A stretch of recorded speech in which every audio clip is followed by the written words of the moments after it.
किसी को आपत्ति नहीं हो रही, पर हमने एक गारंटी दी है जो हम चुनाव के बाद पूरी करेंगे, उसके ऊपर इनको इंक्वायरियां करनी है।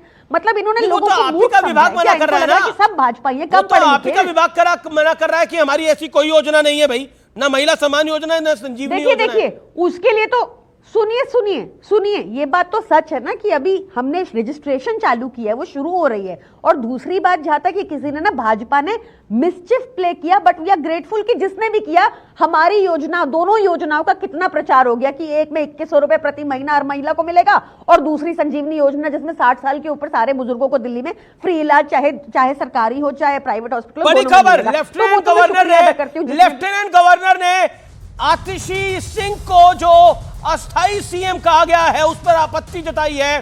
बोला ये गलत है, आप अच्छा काम कर रही है, हम आपका सम्मान करते हैं, लेकिन कोई मुख्यमंत्री अस्थाई नहीं होता, पद होता है। आपत्ति जताई है, घोर आपत्ति जताई है। ये इस समय की बड़ी खबर है। लेफ्टिनेंट गवर्नर ने अरविंद केजरीवाल की तरफ से अस्थाई सीएम कहा गया था, आम आदमी पार्टी की तरफ से, माफ करिए, अस्थाई सीएम कहा गया था। पूर्व सीएम ने अपनी विफलताओं का ठीकरा आप पे फोड़ रहे हैं, यह कहने का प्रयास किया गया है।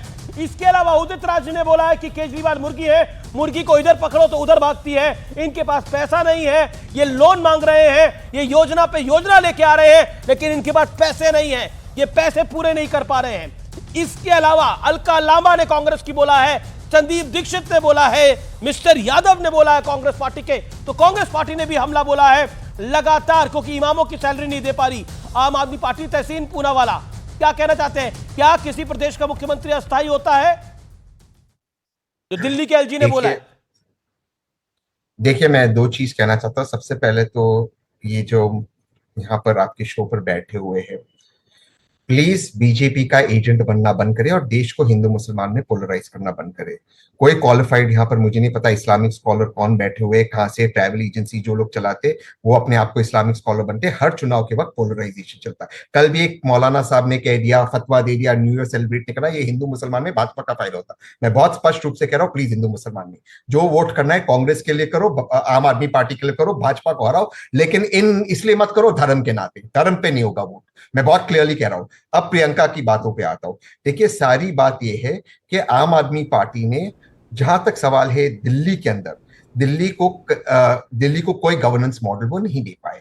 सवाल यह कि आम आदमी पार्टी इस चीज का जवाब नहीं दे पा रही है कि अगर माननीय अरविंद केजरीवाल जी और आम आदमी पार्टी हाइपोथेटिकली जीत भी जाती है तो फिर अरविंद केजरीवाल जी मुख्यमंत्री कैसे बनेगी, क्योंकि सुप्रीम कोर्ट ने उनको रोका था और वो रोक पे अब चेंज नहीं आया, यानी कि ऑफिस जाना, फाइल चेंज करना। इस चीज के उन्होंने प्रियंका जी अब तक जवाब नहीं दे पाई। दिल्ली का छोड़ दीजिए, मैं मानता हूं एलजी साहब यहाँ पे बाधाएं डालती है, लेकिन पंजाब में जहां पर 1000 रुपया प्रति महीना महिलाओं को प्रॉमिस किया था, वहां पर ना कोई एलजी की बाधा है ना कोई और बाधा है। वो वादा क्यों ये नहीं निभा पाए? इसलिए मुकाबला होगा कांग्रेस वर्सेस बीजेपी, और मेरी ये अपील है कि आम आदमी पार्टी कांग्रेस के साथ लड़े, साथ में लड़े। बीजेपी और कांग्रेस का लड़ाई आम आदमी पार्टी, मुझे नहीं लगता। तो आम आदमी पार्टी कांग्रेस के साथ लड़े, मतलब सीएम कांग्रेस का हो और आम आदमी पार्टी सपोर्ट करे।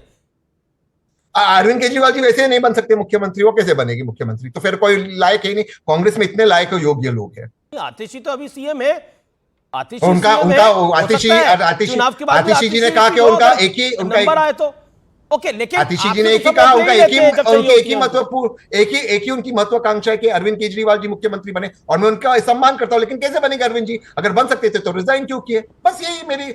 और ये मौलाना के, ये जो टीवी के इमाम है, ये मैं नहीं जानता कहां से, ये तो अभी तक बोले भी नहीं है बेचारे। हाँ, बट ये सारे जो कल देख रहा था, इतना डर क्यों लग रहा है मेरे भाई? नहीं, पर अरे इमाम से इतना डर क्यों लग रहा है? आपसे नहीं डर लगता है? क्यों? ट्रैवल एजेंसी से नहीं डरता, मैं तो बोला भी नहीं, ट्रैवल एजेंसी से नहीं डरता हूं भाई साहब, मैं ट्रैवल एजेंसी से बोला भी नहीं मेरे भाई। क्यों? मैं ट्रैवल एजेंसी से डरता ही नहीं हूं मेरे भाई। नहीं, ट्रैवल एजेंसी से डर। हिंदू मुसलमान मत करो, हिंदू मुसलमान नहीं चलेगा। अनुराग भाई भी कहेंगे, प्रियंका भी कहेगी और मैं भी कहूंगा, हम भाजपा को एडवांटेज नहीं देंगे, हम अपने बीच लड़ेंगे, भाजपा को हम एडवांटेज नहीं देंगे, हम भाजपा को एडवांटेज नहीं देंगे। मैंने तो कुछ बोला भी नहीं, हम अपने बीच में लड़े।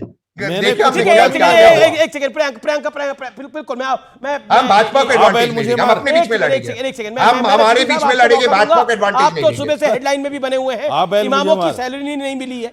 Okay, Priyanka, your reply to तहसीन।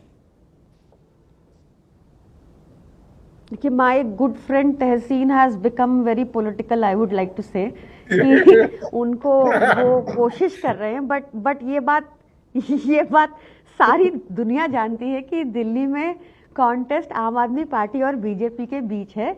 जरूर कांग्रेस लाइमलाइट में आने की कोशिश कर रही है, अरविंद केजरीवाल जी को गाली देकर मैं देखा वो, और ये भी है कि बीजेपी की बातें सुनकर बीजेपी के षड्यंत्रों में फंसकर वैसे ही बोल रही है बहुत सारी चीजें। But I mean with all due respect, fight अभी आम आदमी पार्टी और बीजेपी के बीच में है। नहीं, पर आप कह रही हैं, आप कह रही हैं कि फाइट आम आदमी पार्टी और बीजेपी के बीच में है, लेकिन इतना तो बीजेपी ने नहीं खराब बोला। उदित राज कह रहे हैं केजरीवाल मुर्गी है, मुर्गी को इधर पकड़ो तो उधर भागती है, इनके पास पैसा नहीं है, ये लोन मांग रहे हैं, वोट की डकैती करने के लिए योजना पर योजना घोषित कर रहे हैं। मतलब इसके अलावा संदीप दीक्षित ने क्या बोला है, अलका लांबा जी ने क्या बोला है, देवेंद्र यादव ने क्या बोला है, ये सब सबकी बीजेपी डिटेल बोल में नहीं रही जा रहा। है। अमीर जी समझें, ये बीजेपी बोल रही है, समझें आप। मतलब आप सोचिए कि कांग्रेस इतनी बुद्धू थोड़ी है कि उसने कोई क्वेश्चन नहीं उठाया कि एक स्टेट जो 7 लाख करोड़ के डेट में, जब वो आम आदमी पार्टी की स्कीम कॉपी कर सकता है तो जो ओरिजिनल्स हैं और जो मुनाफे के बजट में वो नहीं कर सकते, तो मतलब लोग बुद्धू थोड़ी हैं, कांग्रेस भी बुद्धू नहीं है। आप समझें क्या कर रहे हैं ये। तो मैं फिर से कहूंगी कि देखिए, सुधांशु जी को आज उन्होंने प्रेज किया हमें, I am very grateful for it, कि और हमने भी यही कहा कि मैं एक सेकंड, लेकिन एक सवाल है अभी आप मेरे को सुधांशु जी पे जाने नहीं दे रहे हैं। बिल्कुल जाने दे रहा हूं, मैं क्या सवाल कर रहे हैं पूछ मेरे रहा को दिख रहा है। हूं, मैं आप ही बोल रही है तब से, मैं सवाल पूछ रहा हूं। आप कह रहे हैं कि ये जो बात उदित राज जी ने बोली है, ये बात लोन मांग, चलिए उदित राज जी लाइन क्रॉस कर रहे हैं, बात मानी, लेकिन इमामों की सैलरी नहीं मिली है दिल्ली के अंदर पिछले 18 महीनों से 18,000 रुपए। मैं आपको बताती हूँ, देखिए एक सेकंड साजिद रशीदी इस पर कुछ कहना चाहते हैं। एक सेकंड, साजिद रशीदी, अब ग्रंथियों को और पुजारियों को और डिक्लेयर हो गई है। देखिए यही तो है ना, मैं क्लियरली कहना चाहता हूं, पिछले 6 महीने से हम लोग प्रयास कर रहे हैं केजरीवाल जी से इस बात पर मिलने के लिए, भाई हमारी तनख्वाह में बाधा कहाँ है, परेशानी कहाँ है। 18 महीने से 18 महीने हो गए और वो हमारी सैलरी आज से नहीं है, जब से 1970 में बोर्ड बना है तब से वक्फ बोर्ड के इमामों को सैलरी मिल रही है।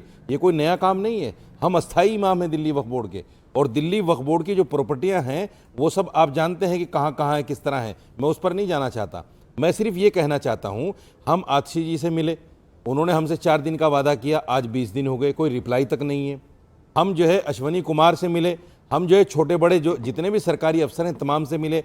जब हम सब जगह से हार गए तो हमने सोचा चलो अरविंद केजरीवाल के पास चलते हैं, ये पार्टी के संयोजक हैं, हो सकता है सीएम से कहकर ये तनख्वाह दिलवा दें। आज तो खुश होंगे आप, ग्रंथी और पुजारियों को भी मिल रही है। नहीं देखिए, मैं वही कह रहा हूँ, जेब में नहीं है दाने, अम्मा चली भुनाने। जी। सवाल ये है कि जब 18 महीने से आप जो है इमामों की सैलरी नहीं दे पा रहे हैं, ग्रंथियों का प्रलोभन और दे दिया। मैं एक बहुत बड़ी बात कहने जा रहा हूं उमेश जी, सुनिएगा इसको, प्रियंका जी भी सुने।